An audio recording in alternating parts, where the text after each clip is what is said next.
கோயில்ல தான் படிச்சிருக்கிறேன். அப்புறம் அங்கங்க சில பேரை பார்த்தது. இவர் என்ன சொல்றாருன்னா 1000 சித்தர்கள் வாழ்ந்த ஜீவ சமாதியாக இருக்கிறார். 27 நட்சத்திரங்கள் இருக்கின்றன. அந்த 27 நட்சத்திரமும் எந்தெந்த நட்சத்திரத்துல யாராரு பிறந்து எப்படி ஜீவ சமாதி ஆனார்கள் ஃபுல் டீடைல்ஸ் நல்லா கொடுத்திருக்கிறார். வரலாறு எல்லாம் அறிவை தேடுகிறவர்களும் ஆன்மீகத்தை விரும்புகிறவர்களும் ஒரு உச்சநிலையை அடைய வேண்டும் என்று நினைப்பவர்களும் இந்த புத்தகத்தை படிச்சா ஒரு பெரிய ஞானக்கண் திறக்கும் என்பதை போல எனக்கு தோன்றுகிறது. அருளாளர்கள் 1000. ஆசிரியர் ஜீவ அமிர்தம் கோ திருமுருகன். நூல் உங்களுக்கு வேண்டுமா? அதற்கான அலைபேசி எண் 739 739 4174. ஜிபே மூலம் செலுத்த 9176564723.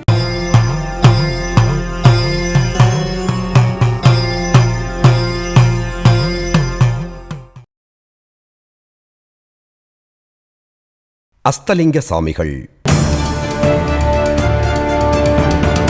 திருமணத் தடையை நீக்கும் சக்திமிக்க சித்தர் கோயில். கையில் லிங்கத்துடன் வாழ்ந்து ஜீவசமாதியான அதிசய சித்தர். 170 ஆண்டுகள் பழமையான காஞ்சிபுரம் ஐயம்பேட்டை ஆலயம். நந்திரூப சிற்பமேனிகளாக பிரதிஷ்டை செய்யப்பட்ட சிஷ்யர்கள். சித்தர்கள் தங்களின் மாறுபட்ட செயல்களாலும் உயர்ந்த சிந்தனைகளாலும் சாதாரண மனிதர்களிடமிருந்து வேறுபட்டு காணப்பட்டார்கள் என்றும் அவர்களுக்கென்ற ஒரு தனிப்பட்ட ஒரு வாழ்க்கையை வாழ்ந்தவர்கள் என்றும் சொல்லப்படுவதுண்டு. அப்படிப்பட்ட சித்தர்களின் வழியில் வந்தவர்தான் காஞ்சிபுரம் ஐயம்பேட்டை அஸ்தலிங்க சாமிகள். காஞ்சிபுரத்திலிருந்து செங்கல்பட்டு செல்லும் சாலையில் 8 கிலோமீட்டர் தூரத்தில் ஐயம்பேட்டை என்ற ஊர் உள்ளது. அவ்வூரில் உள்ள கீழத்தெருவின் மெயின் ரோட்டிலேயே மோகாம்பரி அம்மன் கோயிலின் எதிரில் அஸ்தலிங்க சாமிகளின் சமாதி கோயில் உள்ளது. அஸ்தங்கர் என்ற சித்தர் தனது வலது கையில் சிவலிங்கத்தை எப்பொழுதும் வைத்திருந்ததால் அக்காலகட்டத்தில் அஸ்தலிங்கேஸ்வரர் என அழைக்கப்பட்டார். பிற்காலத்தில் இப்பெயர் மாற்றம் பெற்று அஸ்தலிங்க சாமிகள் என்று அழைக்கப்படுகிறார். ஐயா பிறந்தது ஈரோடு மாவட்டம் திருச்செங்கோடு. பெரிய திறந்தோப்புக்கு சொந்தக்காரர். அடிக்கடி சிதம்பரம் நடராஜர் போய் பார்ப்பார். சிதம்பரம் நடராஜரே திறந்தோப்புக்கு தேடி வந்து மறைமுகமாக ஒரு லிங்கத்தை குத்துட்டு நினைவழிக்க செஞ்சிட்டார். நினைவு ஏந்து போச்சு. ராமச்சந்திரன் அவர் பேர், அவங்க ஊரில் வச்சு பேர். நாங்கள் தான் அஸ்தன்னா கையில் லிங்கம் வச்சுருந்தாலும் அஸ்தலிங்கன்னு பேர் நாங்கள் தான் மாற்றணும். அங்கே அவர் பேர் ராமச்சந்திரன். பிறந்த ஊரில் வச்சுது. ராமச்சந்திரா உனக்கு விடுதலை கொடுத்துட்டு பெரிய இருங்களை கூப்பிட்டு விடுதலை கொடுத்துட்டு சொல்கிற, விடுதலை கொடுத்துருவாங்க.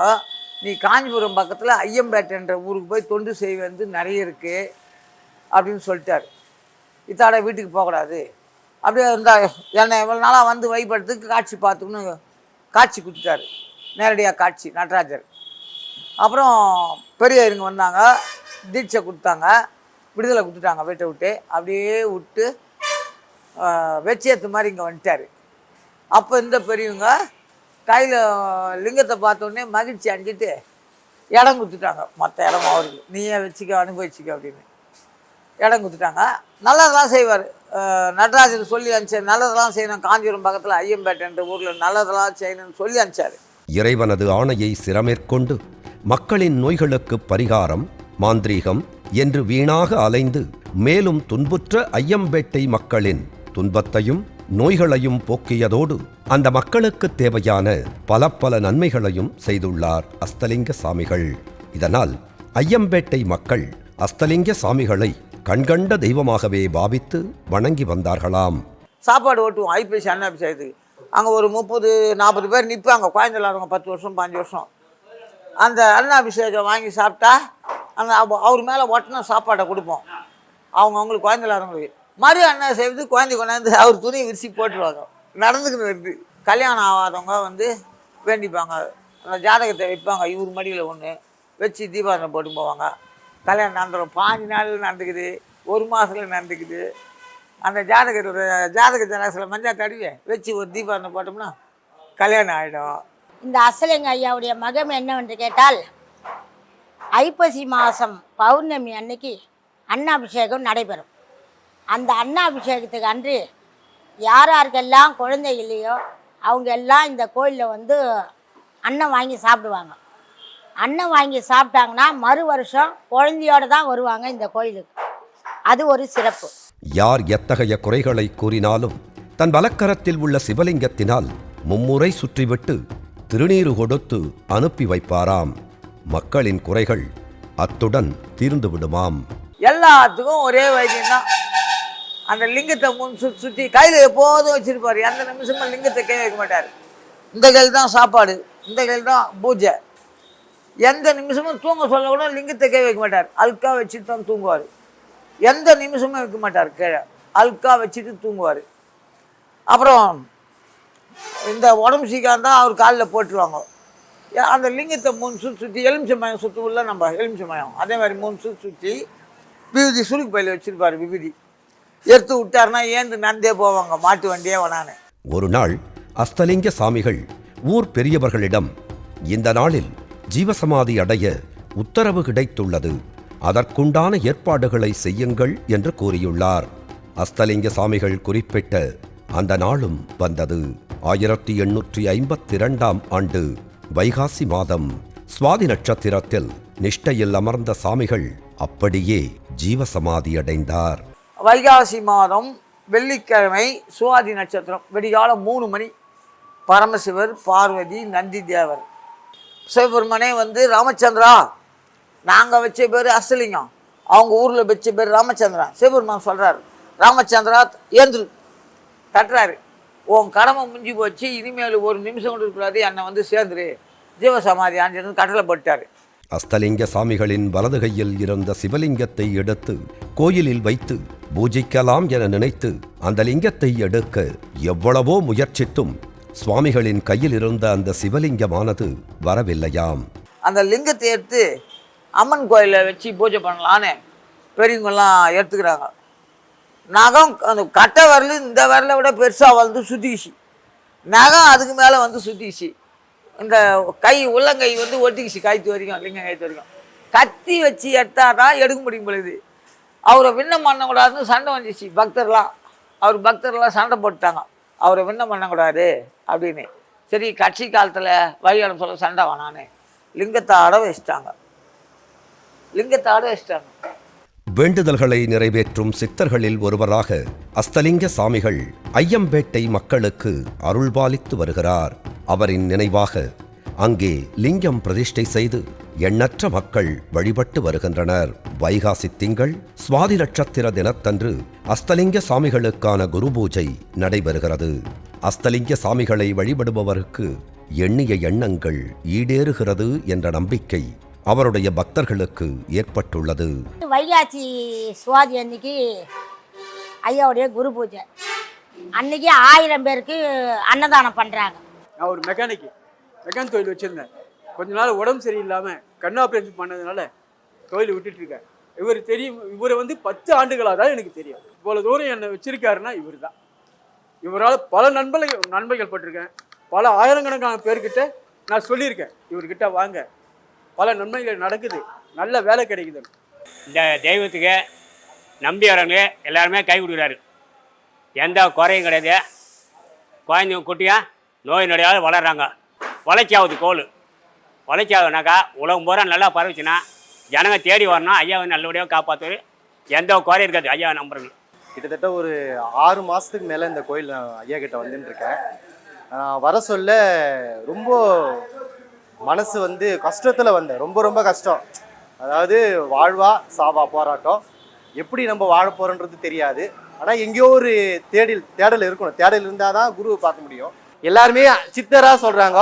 நான் சித்தராக நினைக்கல, தாத்தாவாக தான் நினைக்கிறேன். அஸ்தலிங்க சித்தர் தியான மண்டபத்தில் தியானித்தால் வாழ்க்கையில் ஏற்படும் துன்பங்கள் அனைத்தும் முற்றிலுமாக விலகுவதாகவும் மன அழுத்தம் குறைந்து நிம்மதியுடன் வீடு திரும்புவதாகவும் இங்கு வரும் பக்தர்களால் கண்டிப்பாக அதை உணர முடியும் என்றும் அனுபவம் பெற்றவர்கள் சொல்வது அனைவரையும் வியப்பில் ஆழ்த்தும் செய்திகளாக உள்ளன. ஐயா கிட்ட ஒன்று பிடிச்சது என்னன்னா அமைதி. இந்த இடத்துல எங்கே உட்காந்தாலும் சரி, அவருடைய அந்த மெல்லிய காற்று வந்து நம்ம மேலே அடிக்கிற மாதிரி இருக்கும். நம்மளை வந்து தொட்டுட்டு போகிற மாதிரி அந்த காற்று அலை வந்து அவ்வளோ அமைதியாக ரிலாக்ஸாக இருக்கும். நம்ம எதை பற்றியும் சிந்திக்க வேணாம். அமைதியாக இருக்கும், மனசு அவ்வளோ அமைதியாக இருக்கும். வந்தேன்னா அட்லீஸ்ட் ஒரு மணி நேரமாவது இங்கே உட்காரும். எழுந்து அவ்வளோ சீக்கிரம் போக மாட்டேன், வந்தாங்கன்னு எழுந்து ஓட மாட்டேன். அதே மாதிரி டெய்லி கம்பல்சரி ஒரு ஐயா கிட்ட. கோயிலுக்கு எதிரில் காரிய சித்தி விநாயகர் கோயில் கருவறையில் வலம்புரி விநாயகராக வடக்கு நோக்கி காட்சியளிப்பது சிறப்பானதாக கருதப்படுகிறது. அது மட்டுமல்ல, இங்குள்ள தலமரமான வன்னி மரத்தை பெண்கள் மஞ்சள் கயிறு கட்டி தம் எண்ணம் நிறைவேற வழிபாடு செய்கின்றனர். கோயிலில் திருமணம் நிறைவேற அவிட்டம் கேட்டை நட்சத்திர நாள்களில் வலம்புரி விநாயகருக்கு நெல் பொரியால் அர்ச்சனை செய்து வழிபடுகின்றனர்.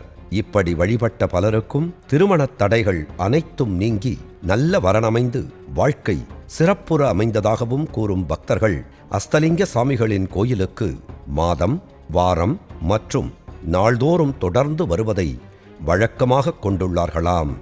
அடுத்தது சிறப்புன்னா, கல்யாணம் ஆகாதவங்களுக்கு இங்கே அந்த வன்னி மரம்னு இருக்குது பக்கத்தில், அந்த வன்னி மரத்துக்கு 9 கன்னி பெண்களுக்கு அவங்களுக்கு உண்டான பொருளுக்கு வளையல், மஞ்சள், கிழங்கு, ஜாக்கெட்டு போட்டு அனைத்து பொருளும், சுமங்கலிக்கு உண்டான அனைத்து பொருளையும் அவங்களுக்கு கொடுத்து அந்த பிரார்த்தனை செஞ்சு பிள்ளையாருக்கு நெல் பொரியல் அபிஷேகம் பண்ணாங்கன்னா குறைஞ்சது 3 மாதத்துலேயே அவங்களுக்கு மாங்கல்யம் சூட்டிடும். அது ஒரு சிறப்பு. அஸ்தலிங்க சாமிகள் தமது இறுதிக் காலத்தில் சமாதியடைந்த இடத்தில் மக்கள் சிவலிங்கத்தை நிறுவி கோயில் கட்டி வழிபடுவதைப் போல அஸ்தலிங்க சாமிகளின் சீடர்களான ஞானமணி சாமிகளுக்கு ஐயம்பேட்டையிலும், பெட்டி சாமிகளுக்கு முத்தியால்பேட்டையிலும் சமாதி கோயில்களை கட்டி மக்கள் தினந்தோறும் வழிபட்டு வருகின்றனர். அஸ்தலிங்கம் தான் பெரியவர், திருச்செங்கோடுக்கார் தான் பெரியவர். இவருக்கு அடுத்தது பொடிசாமி, ஞானமணி சின்னவர். ஞானமணி சாமிகள் மற்றும் பெட்டி சாமிகள் இவருடைய அடையாளமாக அஸ்தலிங்க சாமிகளின் கோயில் கருவறையில் லிங்கத்தின் இரு பக்கங்களிலும் நந்தியம்பெருமானின் சிற்பமேனிகள் பிரதிஷ்டை செய்யப்பட்டிருப்பது இக்கோயிலின் சிறப்பு அம்சங்களில் ஒன்றாக கருதப்படுகிறது. வாழிய அருட்திரு அஸ்தலிங்க சாமிகள் புகழ், வளர்க அருட்திரு அஸ்தலிங்க சாமிகள் தொண்டு. நன்றி, வணக்கம். பிரணவம் யூடியூப் சேனலை சப்ஸ்கிரைப் செய்து சித்தர்களின் அருளை முழுமையாக பெறுங்கள். நான் 17 சித்தர்கள் தான் படிச்சிருக்கிறேன். அப்புறம் அங்கங்க சில பேரை பார்த்தது. இவர் என்ன சொல்றாருன்னா, 1000 சித்தர்கள் வாழ்ந்த ஜீவ சமாதியாக இருக்கிறார். 27 நட்சத்திரங்கள் இருக்கின்றன. அந்த 27 நட்சத்திரமும் எந்தெந்த நட்சத்திரத்துல யாராரு பிறந்து எப்படி ஜீவ சமாதி ஆனார்கள் ஃபுல் டீடைல்ஸ் நல்லா கொடுத்திருக்கிறார். வரலாறு எல்லாம் அறிவை தேடுகிறவர்களும், ஆன்மீகத்தை விரும்புகிறவர்களும், ஒரு உச்சநிலையை அடைய வேண்டும் என்று நினைப்பவர்களும் இந்த புத்தகத்தை படிச்சா ஒரு பெரிய ஞானக்கண் திறக்கும் என்பதை போல எனக்கு தோன்றுகிறது. அருளாளர்கள் 1000. ஆசிரியர் ஜீவ அமிர்தம் கோ. திருமுருகன். நூல் உங்களுக்கு வேண்டுமா? அதற்கான அலைபேசி எண் 739 739 4174. ஜிபே மூலம் செலுத்த 9176564723.